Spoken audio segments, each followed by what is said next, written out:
Yeah, I got my Nintendo. You got a Sabu? See now this right here though, Nintendo television. Whoa. Nintendo built into a television. What? Where did you get that from? I got it from a guy that ran the Infinite Bits convention out here a couple years ago. Yeah. His girlfriend broke up with him. He got heartbroken. Sold me all his shit. Okay. Including a box Nintendo. Dude, holy shit! You got a Sega Master System? I have a Master System 2 as well. R-Type. Yeah, that's the original Master System, and then that's the Master System adapter for the Sega Genesis, and then I think hidden back in here somewhere is the Master System 2. It's back in there somewhere. You have an Atari Jaguar? I have every system. Every major system. Joe, you were like, oh, this shit is the shit. There's one system I'm missing. It's this system right here. Neo Geo AES. I don't have that because it's fucking $300, so I'm not willing to pay that right now. One of my newer acquisitions was this. You know what an EverDrive MD is? Never heard of it. What is that? It allows you to play every Sega Genesis ROM on the Genesis. Okay. So I can play every Genesis game On the Genesis? on one game cartridge. So, is this... So- this so- is a game cartridge in here? Not in there. It's in the system. Oh. So, like right now, put it on, and put the Genesis on. How much is one of these? Oh, about 120, but it's every game. Then you just go like select game, and you got Genesis. I have it by letter, and there's Darius 2, Dark Castle, David Robinson's Supreme Court, David... everything. When you said David Dragon, Robinson's... Double Dragon 2, Double Dragon 3. You said David Robinson's Supreme Court, I'm thinking of David Robinson in a courtroom. You can also play every Master System game, including Brazilian hacks like Battle Maniacs that was made for fucking Master System that never came out in the States. It was only fucking Brazil. What is that? I see Bonkers Wax Up. What is that? No, that's another Brazilian game. They made a bunch of games in Brazil that were almost like hacks. Like Dynamite Headdy never came out in the States, but it was for the Master System. This came out for Genesis. Oh, I remember Dynamite Headdy. Yeah, but it came out for Genesis, but not for the Master System. What's up, Dynamite Dude? Yeah. Then, like, Jaws, I used to love this game. It was super heavy.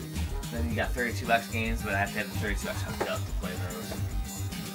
Ton of fucking games. That's just Genesis, and then I got Super NES. Has the same shit. Every Super Nintendo game.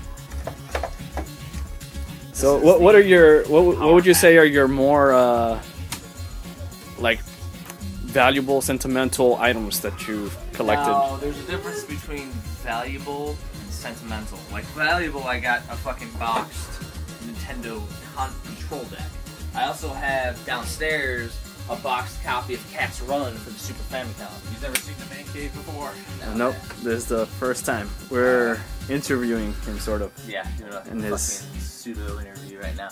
Now, another rarity is I got a boxed Odyssey 2 up here. Holy crap. And then there's a video pack, which is a 233-in-1 multi-cart that has every Odyssey game that's ever came out on it. So I didn't have to buy every freaking Odyssey game, because they're pretty hard to locate, even though they're really cheap. And I heard you make your own custom boxes sometimes for some of the games. Yeah, right there. Right up here I have custom-made boxes, like a lot of these I get off the coverproject.net, like this Battletoads. That looks pretty official, most. And then I have ones that I made, like Battle Kid Forces Apparel. I took the artwork from Civat Games, the actual developer. I've never actually played the game. Is that pretty good? Looks like a Mega Man type game. Yeah, if you can see right here, the screens are Mega Man, but you only get one hit and you die. And it's really brutal. You kind of go about 8 or 9 screens and you get a save point. We went through and we beat it a few times, but I made this case like myself. It looks pretty badass. Yeah, there's a few that I've made. Most of them I get off the cover project because it's a pretty damn good site.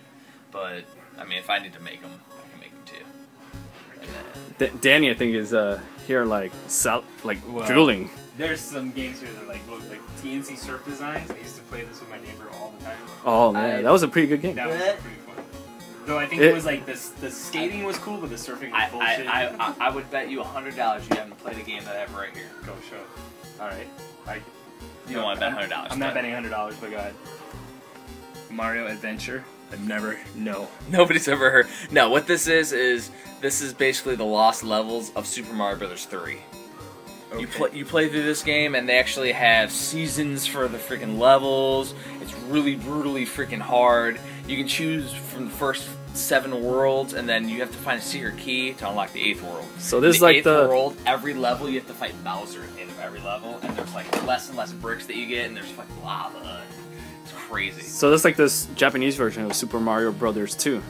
Yeah, that was like the lost harder levels, but yeah, this one's a complete custom-made game. Somebody made a custom-made ROM hack. And then there's awesome. Oh wow, yeah, dude, they have to. We were actually talking about the other day. There needs to be like a sequel to that. There is going to be a sequel to that. They're releasing it on the Wii. It just got announced actually recently. And the irony is that most people don't know is that they already released about 7 sequels to this game in Japan. Oh yeah, yeah. There's like it's like Rike Kunio-kun, all these crazy games, and there's like 7. I mean, really, River City Ransom's the second one, and there's a game. I think I had this right. What was that, Danny? This is the first game. Oh wait, we have to. I love it. Yeah, since today is Friday the 13th, we have to. It is. I didn't realize that. That's why we were watching party. Friday the 13th. But this is actually the first River City Ransom game. Renegade. Oh yeah, Renegade. That was. It's not as good. It doesn't have the same mentality, but it's made by the same guys. There's also Double Dragon. And then of course next to it I have this game, Rekka, which is Summer Carnival '92. It's a Hudson Soft carnival that they had for shoot 'em ups. And this game was debuted at it. It only came out in Japan, but this is another kart modification game. I know you told me you had like one of the like championship cartridges. Yeah, they're all repros from Retro Zone. This is kind of Campus Challenge World Championships. They're all reproductions though.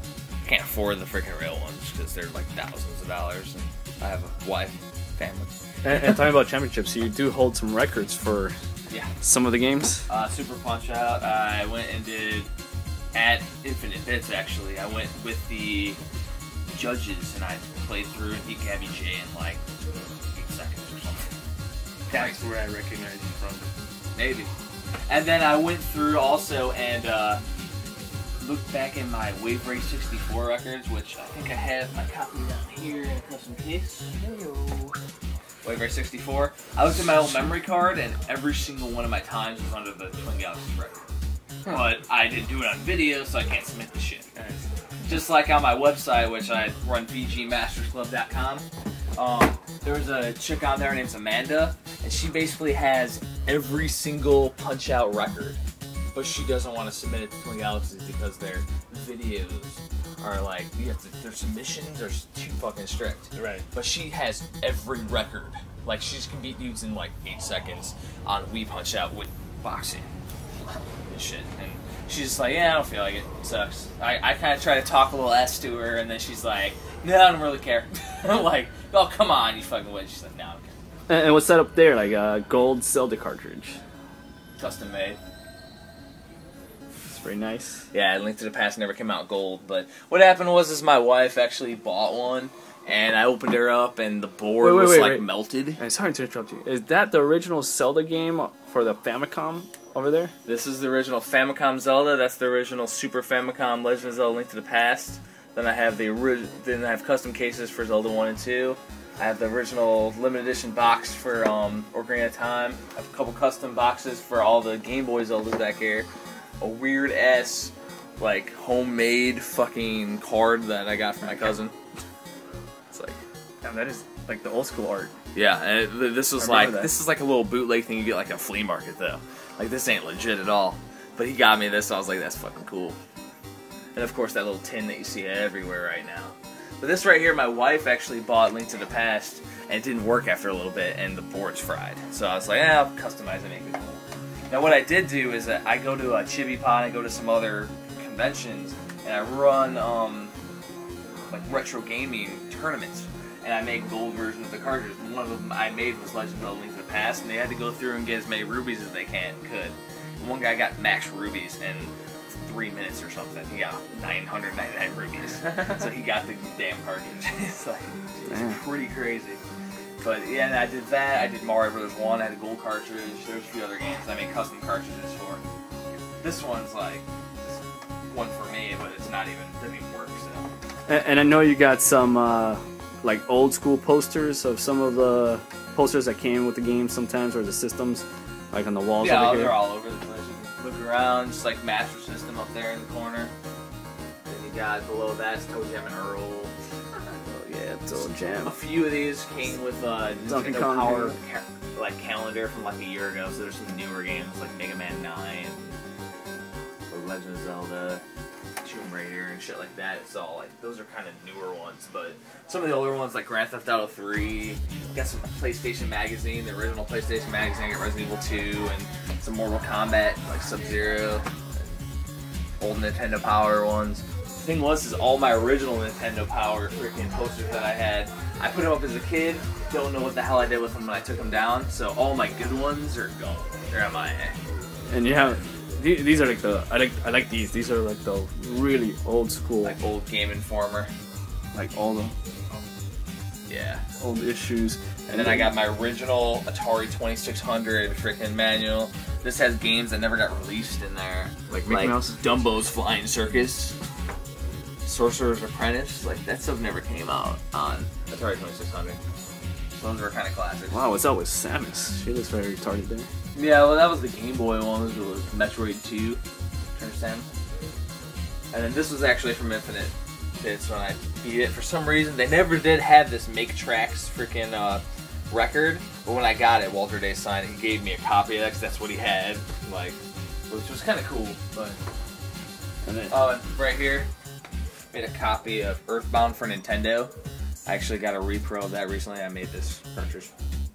This is my own custom one, so more I tricks. see DuckTales down there too. Yeah, well, actually, you don't. You see DuckTales 2. Oh, I recently got DuckTales 2. It's a pretty rare game. Got it for a decent price. That was a very good game. I have every single game that I have is all databased, so I sit there and I try to collect every game that I want right now. So like Bubble Bobble 2 I want to get, but I'm not going to pay $120 that it is right now. So when I find it for a decent price, I'll get it. Stuff like that. Zoom in on this. It's Why, Fabio. Wizard and Warriors 2. Oh yeah, that is a classic.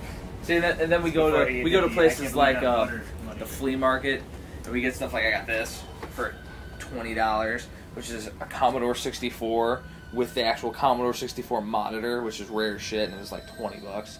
And those are like all the old school cartridges over there. I see. Oh, it's just all like those are all doubles that I have. All my originals are over there. Guitar.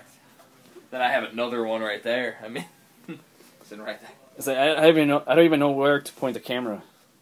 Yeah, there's so much. This is only my cartridge-based stuff. I have all my disc-based stuff in the other room. Like, it's sick.